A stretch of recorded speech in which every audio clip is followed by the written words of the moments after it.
ஆரம்ப காலத்தில் விஜயகாந்தோடு மிக நெருக்கமாக பழகக்கூடிய வாய்ப்பை பெற்றவர் நீங்கள். இன்றைக்கி விஜயகாந்தனுடைய குடும்பத்தினரோடு உங்களுடைய நட்பு எந்த அளவுக்கு இருக்குது? விஜயகாந்த் சார் எப்படி நான் வச்சுருந்தனோ அதே மாதிரி அந்த குடும்பத்தின் மேலும் எனக்கு ஒரு பெரிய மரியாதையும் பற்றும் உண்டு. சமயத்தில் கூட என்னுடைய மகளுடைய திருமணத்திற்கு திருமதி பிரேமலதா விஜயகாந்த் அவர்கள் வந்தாங்க, சுதீஷ் வந்தாங்க. அந்த அளவுக்கு தொடர்ந்து அந்த ஒரு விஜயகாந்தை பொறுத்த வரைக்கும் சினிமா மட்டும் இல்லாமல் அரசியல்லேயும் மிகப்பெரிய சாதனைகளை பண்ணவர். எந்த காலகட்டத்திலாவது சிவா அரசியலுக்கு என் கூட வந்துருங்க அப்படின்னு அழைச்சிருக்காரு அவர் அழைக்கலை. நானும் செல்லுமணி எல்லாம் போய் கேட்டோம், தனித்தனியாக கேட்டோம்.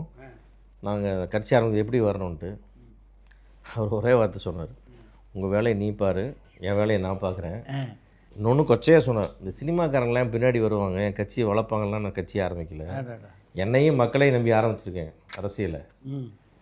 இங்கே எங்கோடு இருக்கிறேன்னு சொல்லி உனக்கு 4 வாய்ப்பு கெட்டு போகும், அதெல்லாம் நீ செய்யாத. நான் இது சினிமா போதுன்னு முடிவு எடுத்துகிட்டு அடுத்த வேலைக்கு வந்திருக்கேன்.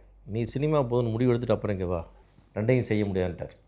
அந்த மாதிரி தான் நெருங்கிய நண்பர்கள் கேட்ட போதெல்லாம் அவர் சினிமாவிலேருந்து யார் கேட்ட போதும் அவர் என்கரேஜே பண்ணல, எல்லாரையுமே வராதிங்கன்னே சொல்லிட்டார். ஏன்னா அவர் ஒரு சினிமா கும்பலை கூட்டிகிட்டு உள்ளே வரான்ற இமேஜ் அவர் கொடுத்துக்கவே இல்லை. கடைசி வரைக்கும் சோலோவோ விஜயகாந்தோடு மிக நெருக்கமாக பழகக்கூடிய வாய்ப்பினை பெற்ற விஜயம் பார்த்திங்கன்னா, அவர் இன்றைக்கி அரசியல் கட்சி ஆரம்பிச்சிருக்காரு. அவரும் இதே பாணியை தான் பின்பற்றுறாரு. அவர் நினச்சா சினிமாலேருந்து பல பேர் அந்த கட்சியில் இணைச்சிருக்கலாம். இப்போ விஜயகாந்த் என்ன சொன்னாரோ அது மாதிரி தான் அவர் சொல்கிறார் அப்படின்னு நானும் கேள்விப்பட்டேன். அதை எப்படி பார்க்குறீங்க? உண்மை அப்படி தான். அவர் சும்மா பேசும்போது அது மாதிரி தான் சொல்கிறார். நான் என் வேலையை வந்துட்டேன், நான் பார்த்துக்கிறேன், மற்றதெல்லாம் நீங்கள்லாம் விட்டுருங்க, சும்மா கூட நில்லுங்க போதும், அப்படி தான் அவர் சொல்கிறார். நீங்கள் எல்லாம் வாங்க, சேர்ந்துக்குங்க, கூட வாங்க. அந்த மாதிரி அவர் சினிமா துறையில் யாரையுமே கூப்பிடல. நீங்கள் வேணால் பாருங்கள், கூட இருக்கிற யாரையுமே அவர் அந்த சர்க்கிள் சேர்த்துக்கல. கேப்டனோட இன்ஃப்ளூயன்ஸ் அவருக்கு நிறையா இருக்குது.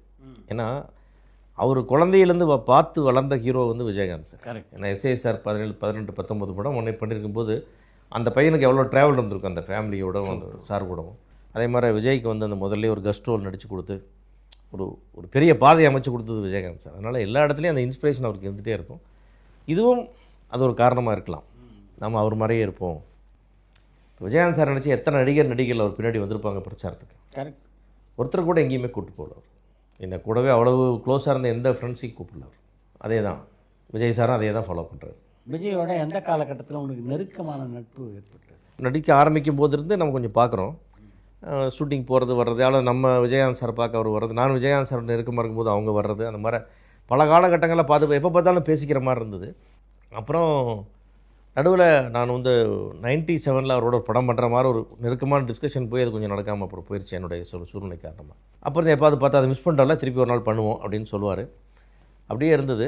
அதுக்கப்புறம் நான் அவருடைய மிகப்பெரிய ரசிகன்ற முறையில் அவருக்கு எல்லா ஆதரவான கருத்துக்களை நான் சோசியல் மீடியாவில் செஞ்சுட்டே இருப்பேன். அது அடுத்தடுத்து ரிலீஸில், ரியோ ரிலீஸில் எல்லாம் சில கான்ட்ரவர்சியில் வரும்போதெல்லாம் நம்ம அதை பேக் பண்ணிட்டே இருப்பேன். எங்கே பார்த்தாலும் அவர் அதை பற்றி எங்கே என்ன பார்த்தாலும் ஞாபகப்படுத்தி அந்த விஷயம் நீங்கள் போட்டிருந்தீங்க நல்லா இருந்தது அப்படின்னு சொல்லிட்டு போவார். இப்படி எல்லாமே அவர் நம்மளை நோட் பண்ணுறாரு அப்படின்னு தெரிஞ்சது. 2018 சொன்னேன். அன்றைக்கி ஒரு குழப்பமான அரசியல் சூழ்நிலை இருந்து பார்த்தீங்களா, அந்த காலகட்டத்தில் நான் சொன்னேன், சார் நீங்கள் அரசியலுக்கு வருவீங்கன்னு பேசுகிறாங்க, நீங்கள் நிச்சயமாக வரணும். நான் வந்துட்டால் சினிமா நடிக்கிற நிறைய பேர் இருக்கிறாங்க, இங்கே மக்களை காப்பாற்றான ஆள் இல்லை. ஏன்னா விஜயகாந்த் சார் சுச்சுவேஷன் இப்படி இருக்குது, அவர் வந்துடுவார்னு நினச்சா அவர் கொஞ்சம் உடல்நிலை சரியில்லாமல் இப்படி இருக்குது. இந்த பக்கம் அரசியல் குழப்பங்கள், இந்த பக்கம் இந்த கட்சி அந்த கட்சி, இது ஜெயலலிதா அவர்களுடைய உடல்நிலை, இதெல்லாம் நிறைய காரணங்கள்லாம் இந்த மாதிரி நிறைய பிரச்சனை போயிட்டுருக்கு. இந்த நேரத்தில் நீங்கள் வந்தால் ரொம்ப நல்லாயிருக்கும். எல்லோரும் அப்படி சொல்கிறீங்க, பட் எனக்கு இன்னும் முடிவு பண்ணல அப்படின்னார். சீக்கிரம் முடிவெடுங்க, ஏன்னா இதுக்கு எல்லாத்துக்கும் அந்த அம்சம் அமையாது, உங்களுக்கு அது இருக்குதுன்னு நினைக்கிறேன். அப்படி ஒரு கிரேஸும் உங்களுடைய ரசிகர் மன்றத்துக்கு மட்டும்தான் அந்த கட்டமைப்பு இருக்குது. விஜயகாந்த் சாருக்கு ஏன் கட்சி கரெக்டாக வந்துச்சுன்னா அவருடைய ரசிகர் மன்ற கட்டமைப்பு அவருக்கு பிரமாதமாக இருந்தது. கரெக்ட். அந்த ஆர்கனைஸ்டாக இருப்பாங்க. அதே ஆர்கனைஸ்டு குரூப்பு கூட இருக்குது. அந்த விஜயகாந்த் சார் சிஸ்டத்தை அப்படியே ஃபாலோ பண்ணியிருப்பார் ரசிகர் மன்றத்தில். அதே மாதிரி எல்லா ஊருக்கு கிளைக்கு கிளை, அந்த ரசிகர் மன்றம் இல்லாத ஊரோ அந்த ஏரியாவோ இருக்காது விஜய்க்கு.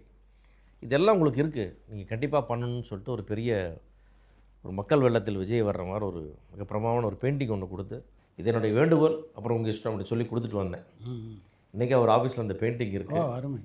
ஆமாம், அந்த பெயிண்டிங்கில் ஒரு டைட்டில் போட்டு கொடுத்தேன் அவருக்கு, விஜயின் ஆட்சி பீடம் அப்படின்ட்டு. ஒரு படம் டைட்டில் இருக்கு. மாதிரி ஒரு கொடுத்தேன். ஏன்னா அது அந்த நேரத்தில் எனக்கு ஒரு சேவியர் மாதிரி ஃபீல் பண்ண அவர், என்னடா அது அப்படின்னு சொல்லிட்டு. அப்புறம் அம்மா மறைஞ்சாங்க, அதுக்கப்புறம் ஆட்சி வந்தது, அப்புறம் ஆட்சி மாற்றம் வந்தது, இதெல்லாம் அப்புறம் நான் போன ஒரு குழப்பமான சூழ்நிலை அவர்கிட்ட போய் நம்ம சொன்னோம்.